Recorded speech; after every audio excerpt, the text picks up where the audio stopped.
Paintball fashion has definitely changed over the years. You might have worn a baggy, bright pair of pants like these. These are some Evil pants from 2006. These are new but old stock. Compared to some of the newer pants that you'll see that Joel has, they're a lot more slim and tapered. Yeah, so as far as pants go, the big thing back then was like baggy and padded. Nowadays, people or players have substituted baggy for more tapered, so like an athletic fit. So as you can see here, we have infamous joggers. There's also other joggers out there, such as like the HK Army TRK joggers, the Bunker King Supreme joggers, which we have. That all of those are going to be much more tapered. Most of them don't have padding. There is a reinforced knee on these, and basically like it's just like a heavy duty sweatpant. Like you're going to be able to dive on it and not tear or anything else like that. But it's not going to feel like a super, like durable, intense feel. And then the other thing too is like most of them just have drawstrings. Now there are other high-end pants, new that offer padding such as the HK Army Hardline, HK Army Freeline pants that are offered in both like an athletic fit as well as, or like a jogger style fit, I should say, as well as just like a regular fit. So you do have those options as well. If you still want padding and want something that's like a little bit more old school, like the Evil pants. But for the most part, everybody's kind of wearing these nowadays. Right. The idea with the baggy pants back in the day was just if it's baggy, it increases the chance of getting a bounce. But the paint is so brittle nowadays that people would just prefer to have less material that has a chance to get caught on either sticks and branches or the bunker stakes. And they're leaving the padding to underpants such as these. These are the carbon bottoms. These combine slider shorts and knee padding. So as you see, they're basically a pair of Under Armour style spandex pants that have reinforced hips, knees, and groin protection. So it'll really give you some good protection in the woods and on the speedball field, so you can play a variety of styles of paintball. And it has a really nice breathable material with kind of a moisture wicking, I'd say, fabric. Yes. So even in the hot weather, you're not going to be sweating and dying like you would in some of the older pants. I remember I had a pair of dye pants from 2005, and in the summer it was just really hot. It felt like you were wearing a pair of snowboarding, some snowboarding gear. Yeah. But these newer, Pro DNA joggers or the carbon pants they're a lot more comfortable to wear, and it's just a much more modern fit. Yeah, for sure. Like that's gonna be completely adhered to your body, and it's gonna protect everything from your hip all the way down, your quadricep, and then all the way into your kneecap, your patella. So, needless to say, those are fire. I really like those. I wear those personally. Or you can just wear knee pads and slide shorts too. But those are kind of like a new development that I don't think were really offered back in the day. I think Empire had some at some point. Yeah, the main protection back in the day, JT and Dye made some gear, and eventually Empire made some slide pants and some slide, I'd almost call them slide capris. They had knee protection, but they didn't go all the way down. They had just the knee and above. Yeah. But these newer ones fit a little tighter, and with the tighter pants, it kind of reduces the risk of your knee pads sliding up and down, whereas with the baggier old school pants, sometimes you'd have to fish down there mid-game and try to pull your pants up and try to fish around and make sure everything's right. So these newer ones, it's just a little bit more modern fit, and it'll keep you cool all throughout the summer. It's funny that you say that, because I'll never forget, I was playing a hyperball game one time on like a 10-man field back in Toledo. I'm originally from Toledo, and there was this field that kind of like popped up and disappeared. And I was playing there, and I was going to run the guy down. I was wearing JT team pants, and I didn't have my belt. I forgot my belt that day. I didn't have one in my car at all. And so like I'm running the guy down and my pants are falling off, and I literally bunkered the guy with my pants at my ankles. So needless to say, major fashion faux pas. Yeah. Pro tip: don't do that. And needless to say, it doesn't really happen anymore with these. I was also a lot skinnier back then. So, but yeah. So needless to say, like these have adjustable waistbands and everything else like that. So yeah, for sure. All right, what's next?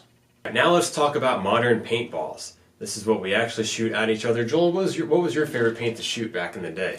So Nelson. Nelson Paint. Nobody ever talks about it, and I just found out that Nelson actually still makes paint, to my knowledge. Yes. But Nelson made this orange ball. I forget what it's called. But Anarchy. yes, Nelson Anarchy was fire. It was a really, really good paint. And then like my second fave was probably like Ultra Evil / Marbleizer. But yeah. Yeah, I know for sure I did not like shooting the monster balls from Brass Eagle. That was the. You mean the rubber balls? Yeah, those were some home self-defense balls, but basically very hard paintballs. Why don't you explain to our like newer users, newer viewers that like didn't play back then? Yeah, monster balls. If you didn't play back in the early 2000s, there was a brand called Brass Eagle, and they made paintballs called monster balls, and they came in this giant. It almost looked like a milk gallon jug, just a bucket of paintballs. Yeah. And they were usually very oily, usually sitting on the shelf for a long time, and they'd get very dimpled and very hard. So when you'd shoot them, it would feel like you're getting shot at like 330 feet per second, no like matter a marble. what. Yeah. And you always knew you were doing the right thing. If you could get one of those things to break on somebody, you're pretty close. Right. Yeah. But modern paint is actually pretty nice. You'll see the main brands that we're using these days are ProShar, GI, APX, Valken, and occasionally there are some other brands like Nelson that's still HK. They make some paint as well. HK actually expanded quite a bit. If you're an older viewer watching, you might just know HK because they made T-shirts and headbands. Now they make everything from head to toe. They make masks, they make jerseys, pants, they even make some guns now, loaders and tanks as well. So when it comes to paint, a lot of the brands you might be familiar with have actually merged.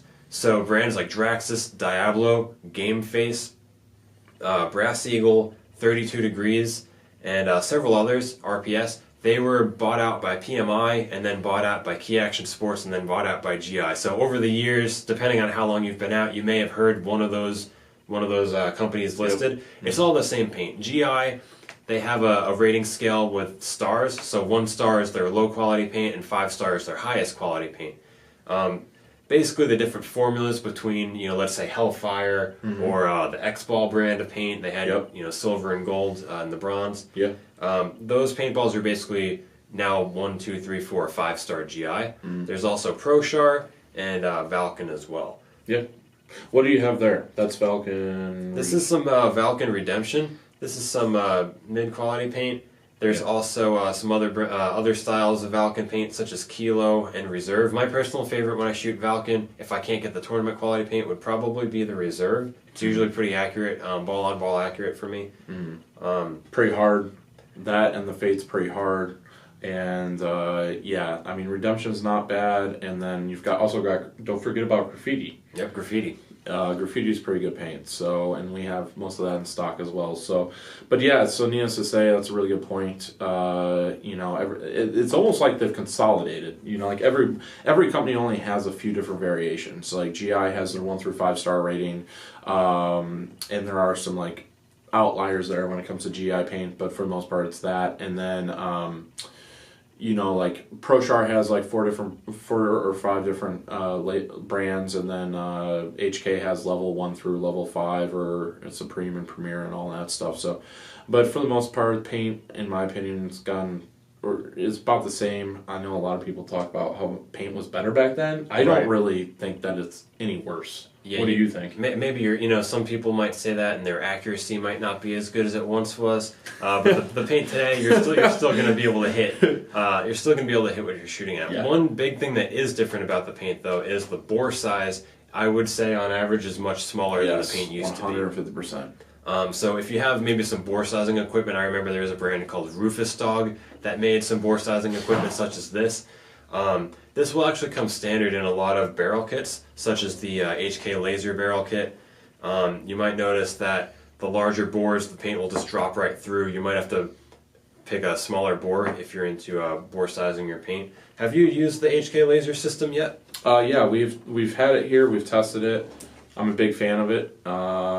Speaking of all the different things that HK makes nowadays, they do make the laser barrel system. in a bunch of different colors. Overall, very good barrel system. It's like 15 inches, and it comes with 8 sleeves. Comes with the ball sizer, which to your point is really good. Like, you don't have to spend all day going through like the freak inserts. But I mean the paint's definitely smaller, 100%. Like you used to bore, like high 6/8, like 688 with the die UL barrels and stuff like that. And nowadays it's like, what'd you just bore that at? That was a 7/8. It's 6. It's still going through. Yeah. So needless to say, guys, there you have it. Like you on this set, you would literally go down to your smallest size. For the insert, which is kind of crazy, and I really think that boils down to if paint manufacturers are making millions of cases of paint every year, and they can save a little bit on overall raw goods, they're going to, and I can't necessarily blame them. It doesn't really affect us on our side of things, like it's a thousandth of an inch, like it's not a big deal to us. But if you guys have like higher bore sizes, unfortunately, they're kind of useless nowadays. So, I mean, you're not going to get the same level of performance as you are if you have smaller bore sizes. So, now that being said, when it comes to paint, something you got to keep in mind is temperature changes and humidity changes. So that can either swell or shrink the paint because paintballs are susceptible to the humidity and temperature. Mm-hmm. So that's why having a barrel kit such as this, the HK laser system, you can actually have a variety of options. So if the paint gets larger or smaller throughout the day, you'll still have that ball-on-ball accuracy and that good air efficiency through your marker. Yeah, absolutely. Bore sizing is very important, and to touch on your point about the efficiency, like if you bore size correctly, you're going to get a lot better efficiency, even better with these new guns and everything else like that.